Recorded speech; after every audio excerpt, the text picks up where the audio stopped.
This is PNE Pod, the official podcast of the one and only Preston North End Football Club. Make sure you hit subscribe or follow, and that way, whenever we release a new episode, you'll be notified straight away. My name's Niall McCorn. And I'm Neil Mellor. We'll be talking to some North End legends, some current first team players, some famous fans of PNE, and also a few former teammates of mine. When you say the name Alan Kelly, Mells, you just think Preston North End. Alan Kelly Sr., an absolute legend. The town name's named after him. But today, we're speaking to Alan Kelly Jr., who also has his own storied history with the football club. Yeah, I mean, Alan Kelly Sr., the stand, one of the greatest ever goalkeepers to play for North End. And for his lad, Alan, to play for North End as well, it was really interesting to hear his upbringing, what it was like for him. He didn't start out as a goalkeeper. Listen to what position he did actually play when he was younger. But yeah, some great stories he had to tell. And of course, we've heard a lot on PNE Pod over the last few weeks and months about that plastic pitch at Deepdale. For outfield players was tough, but for a goalkeeper to beat yourself up diving around on that must have been horrible. Horrible. I'm glad I didn't have to play on that. But yeah, he tells us all about that, the injuries he's had, and playing on that pitch, of course. Played in the Premier League too, with Sheffield United against some unbelievable opponents like Cantona and Shearer and Giggs.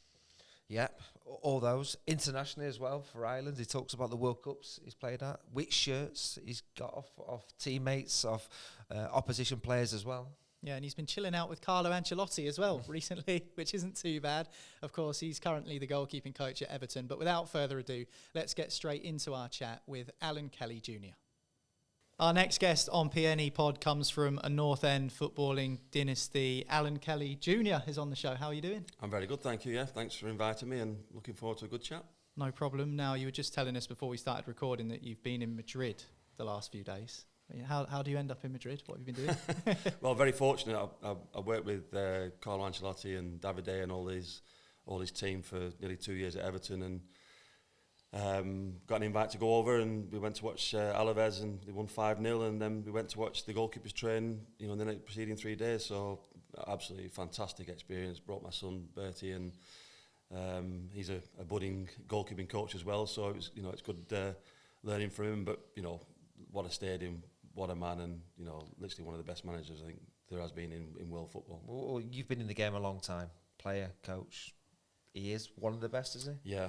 I think we talked about, I just finished reading his book, The Quiet Leader, 3 days before he was announced as Everton manager, and then 3 days later I was sat across the table from him, and it was everything that you read in that book, 'cause it is a fantastic book as well, for any young manager, coming through, or any manager, and it literally backed up everything he said in the book. It was incredible, the experience of it, and of how he worked with players and how he dealt with situations. How he worked above, in terms of the hierarchy above it, and also with how he dealt on a day-to-day basis with players. Just, truly a magnificent manager. Yeah. Did he ask about your career? He actually did. He did a bit, yeah. He, again, fortunate when I was with Ireland, working in Ireland as the goalkeeping coach, Giovanni Trapattoni was a manager, and I was with him for 5.5 years. And he perceived Giovanni as a legend to him. Okay. So to have that connection as well, everybody came in. He went, "Oh, he worked with Trapattoni." He went, bravo, all this stuff. So I'm thinking, that's not a bad little start, is it? So two of the greatest managers that have probably ever worked in the game, and I've been fortunate to work with him for 7 years. So did you tell him about playing for North End on the plastic pitch? I told him about Preston. Yeah, it didn't quite register. I'm not sure, but they were always interested in what you had to say. Yeah, I think you just said that I've been in football a long time, so.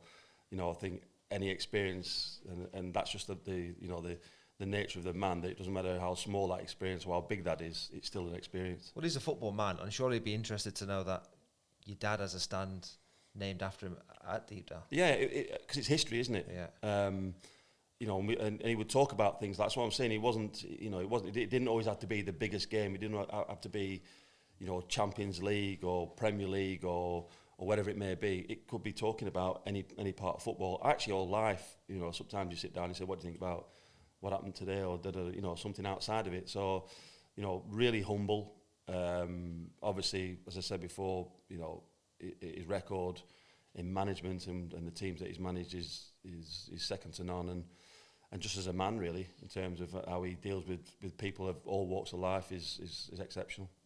Mel's mentioned your dad there, and I suppose we probably should start there, because As he mentioned, the town end at Deepdale's named after him. You were born in Preston. You've been around Preston your whole life. Yeah. So your connection with the club runs so deep, I suppose, right from birth. Absolutely, yeah. So over 50 years now. So, and it was strange. I told the story many times. I used to walk when I signed for Preston as a pro. I would walk to the stadium to training. I would walk to the games. I would walk home from the games. So you'd walk the gauntlet. You know, going to the games, it's expectation. If you lost, coming home wasn't very pretty. But yeah, went to school literally 200 yards away from the stadium, St Gregory's. So yeah, that connection there has been since birth. Yeah, I think there's a picture out there where I'm 2 days old, and obviously my dad holding me. There's George Ross, who's my godfather, Alec Dawson, and Les Dagger. You know, all names that are synonymous with Preston as well. So literally born into it. Yeah. Well, your dad played in the last major cup final Preston had been in, which was 1964. Did he used to tell you the stories? I mean, just for the listeners who don't know, Preston win the 1964 cup final. West Ham were the opponents. 2-2, 90th minute, winning goal scored. West Ham, unfortunately, wasn't it that day? Does he talk about that game? Did he talk about that game to you? Not really. Strange enough, like of that era, they didn't really talk about themselves. It was they would use experiences, but they wouldn't necessarily talk about what they'd been through. Yesterday, I saw some of the colour footage from the '64 Cup final, and the second goal hits the crossbar. One of your looping headers at the far post goes over the keeper's outstretched arm, hits the underside of the crossbar, hits my dad on the arm on the way down, and goes in. And that's, you know, we'd talk about the nature of where you do need a little bit of luck. You do need a rub of the green. You know, many a time that's happened to keepers. It hits the front of the arm and it goes out. And then with 10 minutes to go, trapped a nerve in his back. So he was pretty much immobile for the last 10, 15 minutes. And he said the winning goal was a header back across and he'd no chance. And at one point, Preston were 2-1 up and it looked like it was going to be, you know, a glorious victory. But, you know, it was still a magnificent achievement to get there. From your perspective, I said you come from a footballing dynasty. Obviously, your dad was a goalkeeper. Your brother played over 500 games as well as a goalkeeper. And from your perspective too, Neil, playing in a similar position to what your dad played in, it seems to happen quite regularly. Was it always going to be the case that you were a goalkeeper and nothing else? No, it was for my brother, my middle brother. It was going to be a goalkeeper. But for me, I was an outfield player up until 16. Play for the town team, centre half, thou shalt not pass. I'd give you a few good bruises. Defender, yeah. You say outfield player, you're a destroyer. Yeah, pretty much. Yeah, yeah. Because I was always one of the bigger lads, so I was able to use that physicality, shall we say?